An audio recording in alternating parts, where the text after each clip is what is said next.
Sziasztok! Én Renato vagyok, és ebben a videóban az új Poco X6 Pro-t mutatom be nektek. 1,5K-s kijelzője van, egy meglehetősen erős Dimensity 8300 Ultra chipsettel, 12 GB RAM-mal, 512 GB tárhellyel, az új HyperOS-szel és bőven 200 000 alatt kapható.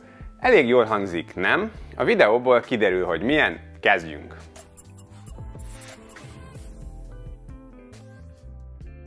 A kicsomagolás a már megszokott, fekete-sárga Poco doboz, ebben legfelül egy kisebb tartozékos doboz, benne a szimtű, a papírok és egy szürke szilikontok, alatta pedig a telefon van egy tasakban.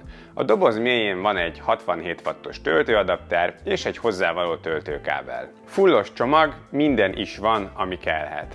A design fiatalos ebben a fekete-sárga színben ezzel a műbőr hátlappal, de létezik belőle egy szürke és egy fekete hátlapos is, viszont azok fényes műanyag hátlappal vannak, én inkább emiatt ezt a műbőrt ajánlanám a kellemes tapintás miatt, valamint az új lenyomatok elkerülése érdekében. Igaz, ez a felület pedig némiképp koszolódik. A hátlapon még elég markáns a kamerasziget, mellette a Poco logó, és az egésznek egy ilyen érdekes mintázata van. A keret az műanyag, az előlap az pedig érdekes módon csak Gorilla Glass 5, míg a nem Pro modell az Victus kapott. Hát ki érti ezt? Érdekes, na. Felül van egy hangszóró és egy infraport, jobb oldalon a gombok, alul pedig a fenti hangszóró párja, a töltőport és egy SIM-tálca. Az összeszerelés szuper, egyben van az egész, kézben fogni is jó. IP54 szabványt is tud, tehát a fröccsenésektől védve van, de vízbe meríteni nem szabad. A kijelző az kiemelkedő darab. Vékonyak a kávák, a felbontása 1220p és 6,67 hüvelykes képátlóval, ez 446 pixel per inch képsűrűséget jelent, tehát nagyon éles és a fényerő is magas, 1800 nitet tud maximum, és a színek terén is 68 milliárd színt tud megjeleníteni. A képfrissítés adaptív, max 120 Hz, és a panel támogatja a Dolby Vision, valamint a HDR10 Plus szabványokat is. A képminőség nagyon jó, a tartalom éles, a színek szuperek, jó a kontraszt, a mozgás megjelenítés, minden. Egy szóval nagyon fullos ez a kijelző ezen az árszinten.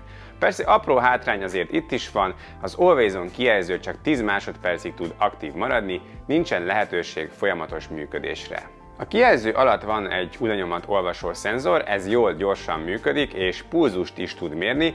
A kifogásom mindössze csak annyi, hogy kerülhetett volna egy kicsit feljebb, egy kézzel használva úgy kényelmesebb lenne. A hangzás sztereó, hangos, kellemesen szól, persze itt azért nem zászlóshajó szintű, de simán használható és Dolby Atmos-t, valamint Hi-Res audio lejátszást is tud vezeték nélkül. Nézzük a hardware-t. MediaTek Dimensity 8300 Ultra chipset, 12 GB LPDDR5X RAM-mal és 512 GB-os UFS 4.0 tárhellyel, azaz magunk között szólva kvázi felső kategóriás hardveres tartalomról beszélhetünk.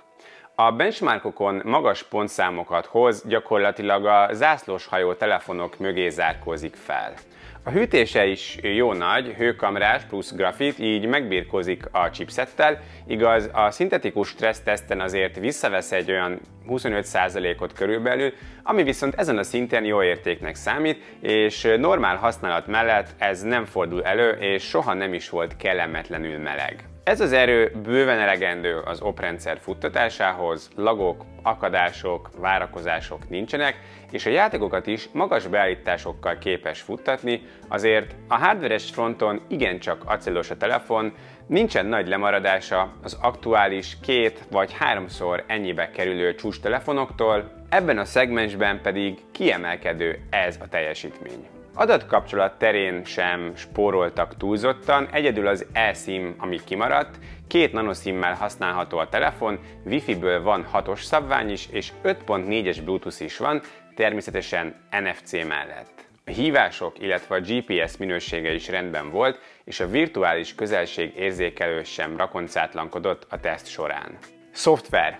Végre! Android 14-jel jelent meg, ráadásul Bye Bye MIUI, Hello HyperOS. Viszont ahogy néztem, igazából itt csak névváltoztatás történt, pár animáció változott, minden a régi, új név alatt, új Androiddal, no meg állítólag a motorháztető alatt reszeltek a hatékonyságon. A használata teljesen a megszokott, a multitasking, lebegő ablakok mind ugyanazon az elven működnek.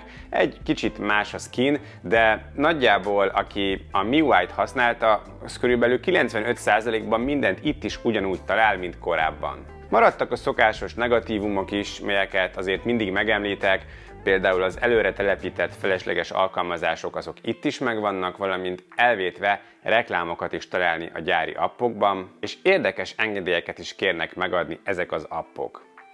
A szoftveres támogatás viszont 3 fő rendszerfrissítést és 4 év biztonsági frissítést jelent, ami így a Pro modellnél szerintem korrekt, mert ez Android 17-ig támogatást fog élvezni, persze van ennél jobb vállalás máshol.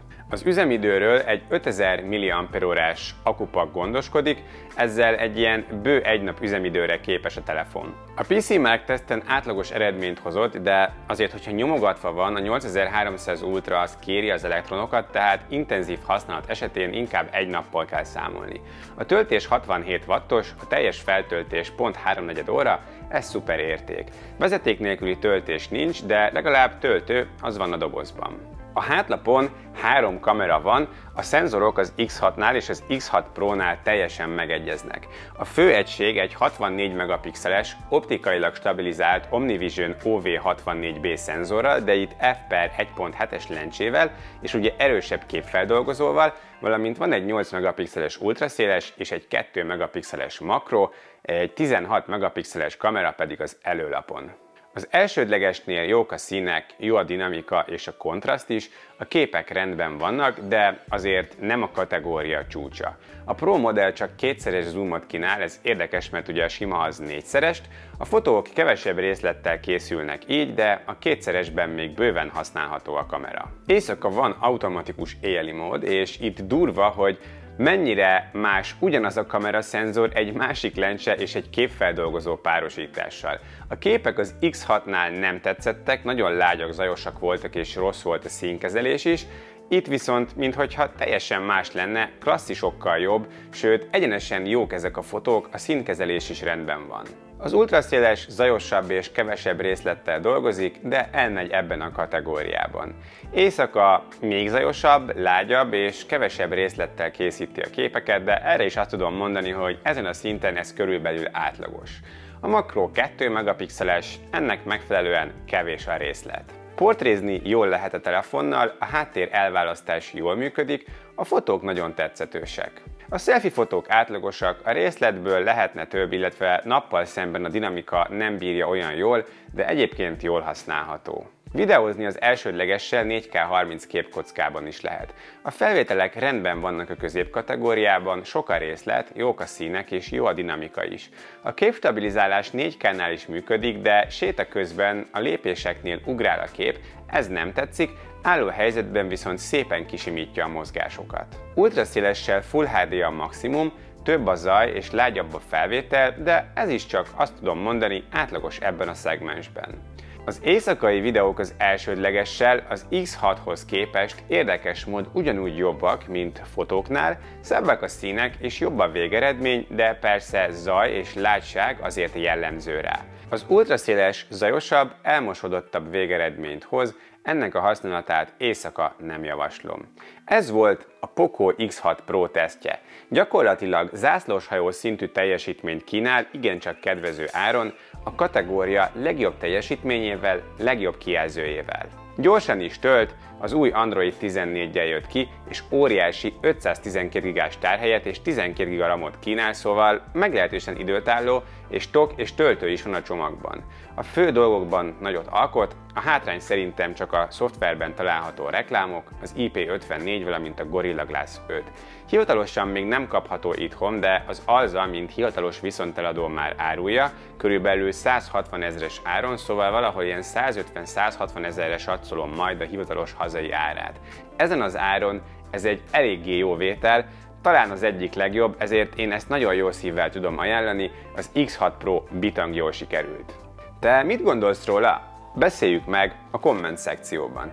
Köszönöm szépen, hogyha végignézted a videót, hogyha tetszett, akkor kérlek nyomj rá egy lájkot az algoritmus miatt, illetve iratkozz fel a csatornámra, ha érdekelnek még hasonló tesztek. Nagyon szépen köszönöm, legyen szép a napod, ciao.